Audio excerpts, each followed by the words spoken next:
and then we'll hand over to Sam. Thank you for your participation in this meeting, in this discussion, which shows solidarity in action within the Liberal family. My name is Sam Rainsy. I am the leader of the opposition in Cambodia. 25 years ago, I founded the first opposition party after the communist era.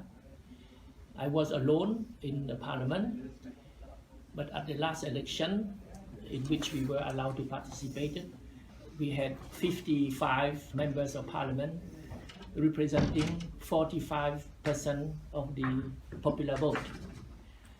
Because our party was growing in terms of popularity, the ruling party decided to dissolve us.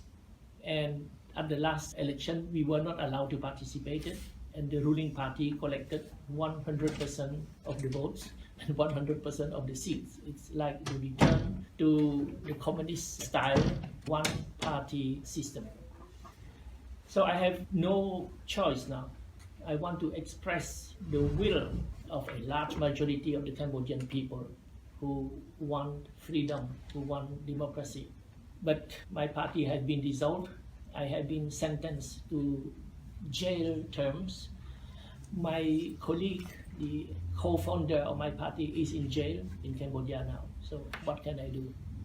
The only option left for me is to return to my country. But this entails a lot of risk because the current Prime Minister threatened to kill me. He said he will shoot at my plane. He will position machine guns to fire at me and my supporters. So I intend to come from Thailand, neighboring country, where there are 2 million Cambodian migrant workers living now in Thailand, and most of them support our cause, and they want to join me and to walk across the border into Cambodia.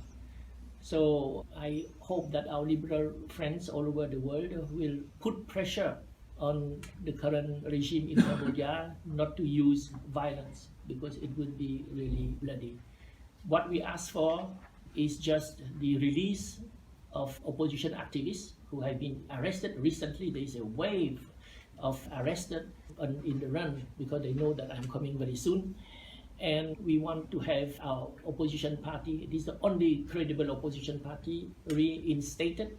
And we want to have a new election with the participation of the opposition. And we have friends all over the world. It is not only the right to help restore democracy in Cambodia, actually it is their obligation, because we have an international treaty, the Paris Peace Agreements on Cambodia, signed in 1991 in Paris, with the 5 permanent members of the United Nations Security Council have signed it, and many countries all around the world, 5 European countries have signed it. And in this agreement, the international community promised to ensure that Cambodia will follow a democratic path, will implement a democratic, a liberal and pluralist democratic system, but all this doesn't exist or have disappeared. So it is the last resort that I go. I'm prepared to sacrifice myself to give a chance to democracy, so that democracy can be restored and the Cambodian people can have a hope again in a democratic transition. So thank you very much for you being present here.